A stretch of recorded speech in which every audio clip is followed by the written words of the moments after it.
ऋषि की संपत्ति। एक पहाड़ी निर्जन वन में एक ऋषि रहा करता था। निर्जन वन मतलब एकांत सुनसान जंगल में एक ऋषि रहता था, जो अपना अधिकांश समय पूजा पाठ करने तथा लोगों के घरों में धार्मिक कर्मकांड करने में व्यतीत करता था।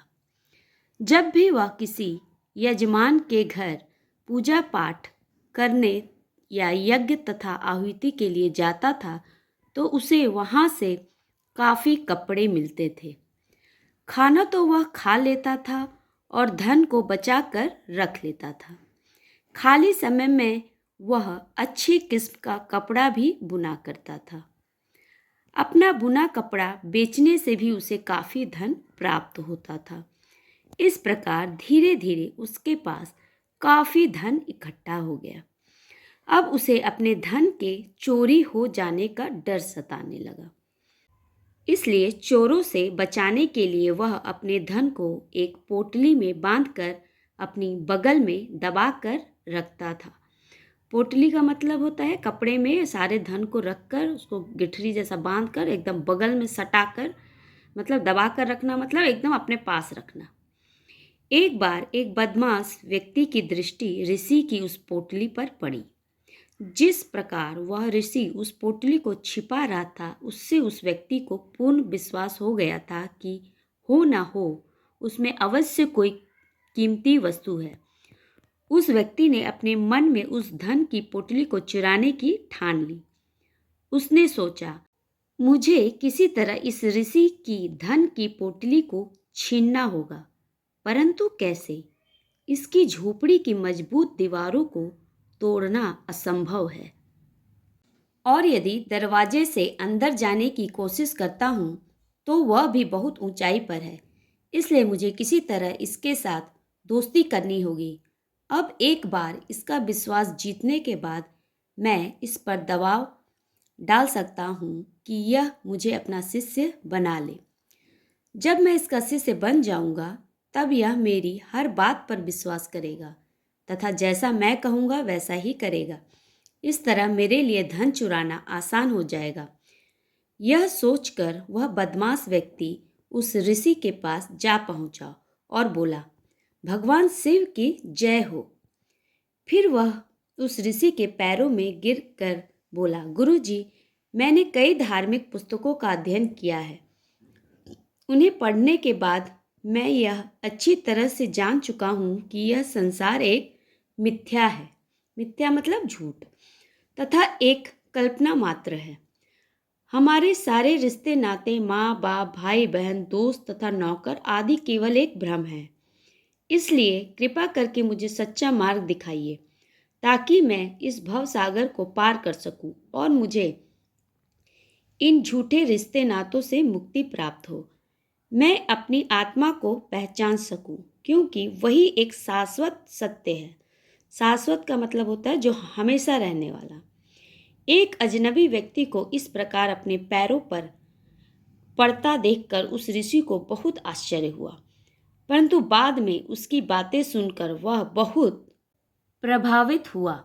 उस बदमाश व्यक्ति को उठाते हुए उन्होंने कहा, तुम्हें तो पहले से ही परमात्मा का आशीर्वाद प्राप्त है। इतनी छोटी सी आयु में इस तरह संसार से वैराग्य हो जाना कोई मामूली बात नहीं है। जी महाराज, वह बदमाश बहुत सम्मानपूर्वक ऋषि से बोला, परंतु फिर भी मैं अपनी अंतरात्मा को जगाने के लिए आपसे और ज़्यादा ज्ञान प्राप्त करना चाहता हूँ। कृपा करके आप मुझे अपना शिष्य स्वीकार कर लीजिए और मुझे प्रतिज्ञाबद्ध कीजिए।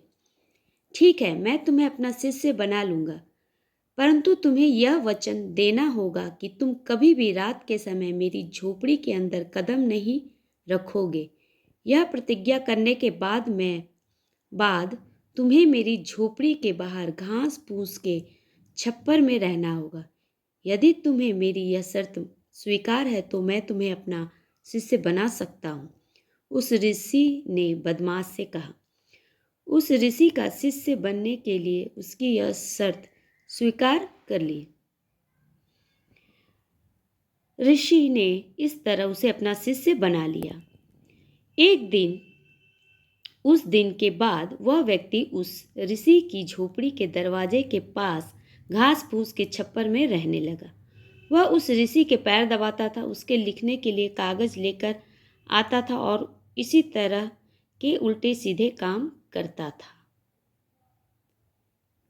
इसी तरह कई सप्ताह गुजर गए, परंतु वह बदमाश उस ऋषि का धन नहीं चुरा पाया, क्योंकि वह ऋषि जहां भी जाता था उस धन की पोटली को अपने साथ ले जाता था, क्योंकि वह हमेशा बगल में अपने उस पोटली को दबा कर रखता था। धीरे धीरे काफी समय बीत गया। अब उस बदमाश व्यक्ति का धैर्य जवाब देने लगा था। एक दिन उसने सोचा, पता नहीं इस ऋषि के धन पर हाथ साफ करने के लिए मुझे और कितनी प्रतीक्षा करनी पड़ेगी। अब तो मेरा धैर्य भी टूटने लगा है। क्या मैं इसे भोजन में जहर देकर मार दूं या इसे चाकू घोंप कर मार डालूं? मेरी समझ में नहीं आ रहा है कि मैं इसका धन कैसे छीनूं।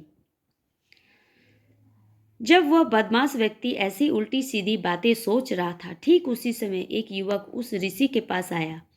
वह युवक उस ऋषि के पास के गांव में रहने वाले किसी यजमान का पुत्र था तथा उसके लिए कोई संदेश लेकर आया था। उस व्यक्ति के आते ही उस ऋषि से कहा, महाराज, मेरे पिता ने आपके लिए निमंत्रण भेजा है। आपसे प्रार्थना है कि आप कल हमारे घर आकर यज्ञोपवीत संस्कार को पूर्ण कराएं। यज्ञोपवीत संस्कार क्या होता है? उसका मतलब जनेऊ होता है। ठीक है। ऋषि ने खुशी से उस निमंत्रण को स्वीकार कर लिया। अगले दिन सुबह वह ऋषि उस बदमाश व्यक्ति को अपने साथ लेकर पड़ोस के उस गांव में गया जहां से उसे यज्ञोपवीत संस्कार करवाने का निमंत्रण मिला था। उस गांव की ओर जाते हुए रास्ते में उन्हें एक नदी दिखाई दी। नदी को देखकर ऋषि ने सोचा, मैं पूजा करने जा रहा हूँ, इसलिए क्यों न इस नदी में स्नान करके शुद्ध हो जाऊं। इससे मुझे थोड़ी ताजगी भी महसूस होगी। यह सोचकर उसने वह धन की पोटली अपने मैले कपड़ों में लपेटकर वहीं नदी के किनारे रख दी। फिर वह उस बदमाश व्यक्ति से बोला, पुत्र, मैं इस नदी के ठंडे पानी में स्नान करने जा रहा हूँ। मेरे वापस लौटने तक तुम मेरे इस कपड़ों पर नजर रखना। यह कहकर वह ऋषि नदी के पानी में उतर गया और वह बदमाश व्यक्ति उसके धन की पोटली को लेकर भाग खड़ा हुआ। उसके बाद फिर वह कभी नजर नहीं आया।